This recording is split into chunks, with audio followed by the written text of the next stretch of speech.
Alors, c'est l'histoire d'une famille assez banale qui va être confrontée aux doutes et à des révélations choquantes à cause de la disparition de deux petits garçons. Si au départ tout semblait clair pour eux, ils vont se rendre compte par la suite qu'ils étaient à 1000 lieues de la vérité.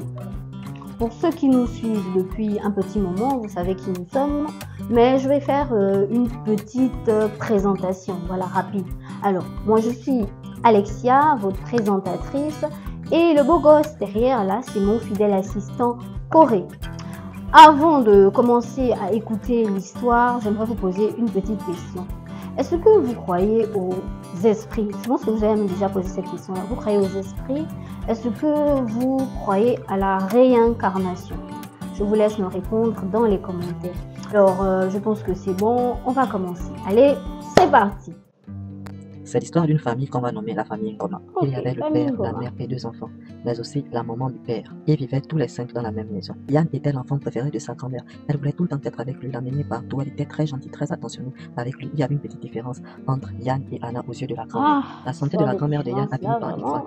Elle qui aimait tant amener Yann un peu partout au débarcadère, commençait à interdire l'accès au débarcadère pour Yann. Elle ne voulait plus que Yann puisse y rendre de lui-même ou accompagné de Kiko, sans qu'elle ne soit en informée. Le papa de Yann travaillait pour une compagnie qui faisait dans l'exploitation du bois, tandis que la maman de Yann, elle, était vendeuse de poissons au marché. Un jour de vacances scolaires, Yann et Anna se sont retrouvés juste avec leur grand-mère. Malade, ils ne pouvaient plus vraiment prendre soin d'eux. Alors Yann, qui voulait tant aller se baigner au débarcadère avec ses amis, a décidé de mettre son plan à exécution. Donc il s'est soustrait de la surveillance de sa grande sœur, parce que lui des deux c'était lui le plus petit. Quand il arrivait au débarcadère, il allait retrouver ses amis. Ils sont allés jouer à un jeu qu'ils avaient pour habitude de pratiquer tous ensemble. C'était qu'ils prenaient une pirogue, ils partaient quelque part un peu vers le large. Ils jetaient des cailloux sous l'eau, ensuite ils plongeaient, ils devaient chacun à leur tour aller récupérer des pierres au fond de la rivière et remonter à la surface. Donc à un moment donné, ça s'est transformé maintenant en défi. Ils ont commencé à former des groupes là, s'affronter entre eux. C'était leur jeu bon enfant, sans problème quoi. Quand le tour du jeune garçon vint, son adversaire était un jeune garçon un peu plus âgé que lui. Donc le petit s'est motivé, il s'est dit bon là en tout cas, coûte que coûte, je vais le battre, je vais tout faire pour vite, je vais tout faire pour récupérer ma pierre et très vite remonter à la surface. Donc il est en train de se faire motiver par tous ses amis là et tout. Voilà, c'était pas la première fois qu'il passait ce genre de moment, qu'ils avaient ce genre de défi. On a jeté les deux pierres dans l'eau. Et quand eux ils ont plongé pour aller récupérer leurs pierres, tout le monde était là, applaudissait, ouais, tout le monde essayait de voir quel allait être le champion et tout, se tapait des mains et tout. Mais normalement, ce genre de truc, au bout de 40, 50, voire une minute, la première personne remontait déjà à la surface. Donc les petits étaient là, ils continuaient à attendre, ils tapaient des mains et tout, ils étaient contents, mais ils se sont rendus compte que, ah, mais ça fait déjà un petit moment que eux, ils sont allés sous l'eau pour aller récupérer leurs pierres, mais depuis là, ils ne remontent pas à la surface. Qu'est-ce qui se passe? Le plus courageux de la bande, il a décidé de plonger. Quand il a plongé, il n'a pas retrouvé les garçons. Donc il a commencé un peu à chercher, il n'a pas retrouvé les garçons. Il est remonté à la surface. Il a fait signe aux autres petits qui étaient sur la pirogue que non, je ne vois plus les autres, plongez avec moi, on va les chercher. Les petits ont commencé à chercher. Ils n'ont pas retrouvé leurs amis qui venaient il n'y a pas très longtemps de plonger sous l'eau. Donc ils ont commencé à paniquer. En paniquant, ils ont pris la pirogue, ils sont retournés au bord et ils ont décidé de garder l'histoire secrète et de n'en parler à personne. Donc à un moment donné, quand la maman est rentrée à la maison, elle a posé la question à sa fille que mais il est où Yann? La fille a dit que moi je ne sais pas, tu nous as laissé, tu nous as demandé de surveiller mamie, mais Yann au bout d'un moment il a disparu, il m'a même pas dit là où il allait, j'ai commencé à le chercher et tout, il m'a rien dit. Et après bon, il y avait mamie qui me demandait de lui rendre des services, donc j'ai un peu oublié Yann. La maman s'est fâchée, quoi? Comment ça tu as oublié Yann et tout? Donc la mamie a commencé à parler que non, faut pas gronder mon enfant, c'est elle qui s'occupe de moi. Donc la mamie malade a commencé à se chamailler avec la mère.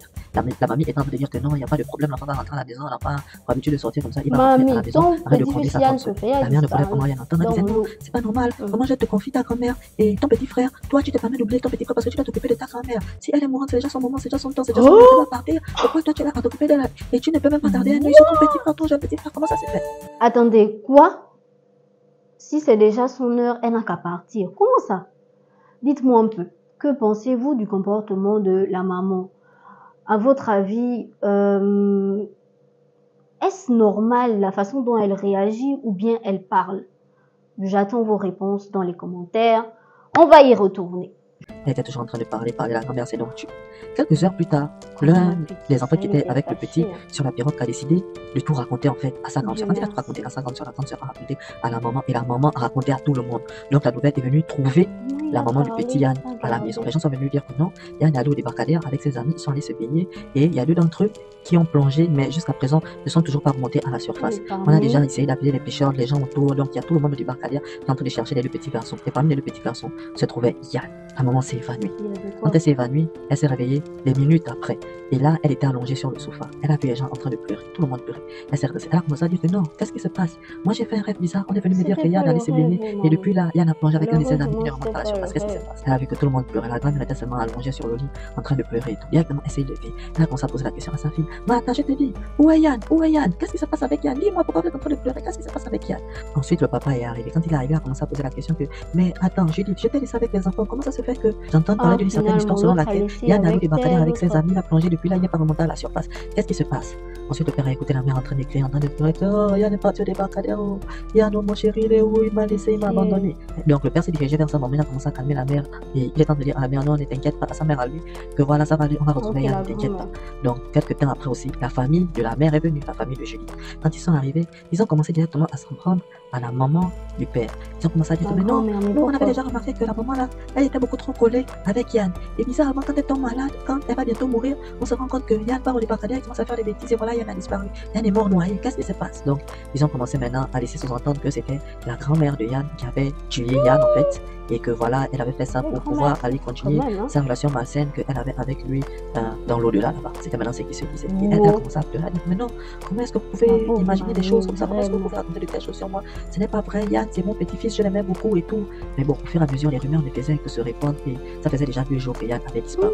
Et après un soir, Un vers les jour. alentours de Ah, 18-19 heures, les pêcheurs ont laissé dans entendre que les l'eau. pêcheurs d'un autre village aux alentours avaient retrouvé les corps des petits-enfants, des corps sans vie. Wow. Donc, c'est la fin de la première partie de cette histoire. Je n'ai pas grand-chose à dire à part Dieu merci. Parce que l'un des petits, il a pris son courage pour aller raconter ce qui s'est passé aux parents. Et je pense que s'il ne l'avait pas fait, la situation aurait été plus grave parce que aucun parent ne se serait douté que les jeunes garçons sont allés à la rivière et voilà, ils se seraient pas doutés de ce qui s'est passé. Donc je me dis que c'est quand même quelque chose. Dieu merci par rapport à ça. Et également, au moins les parents, ils connaissent maintenant le contexte de l'histoire. Mais j'ai des questions. Est-ce que vous pensez réellement que les 2 corps qui ont été retrouvés sont ceux des petits garçons disparus? Que s'est-il réellement passé ce jour-là dans la rivière pour qu'ils n'arrivent plus à remonter à la surface? Donc je vous laisse sur ces interrogations en espérant que nous aurons les réponses à ces questions dans la suite de l'histoire. N'hésitez pas à nous contacter et sur le numéro qui est affiché juste là à l'écran pour la publication de vos histoires sur cette plateforme.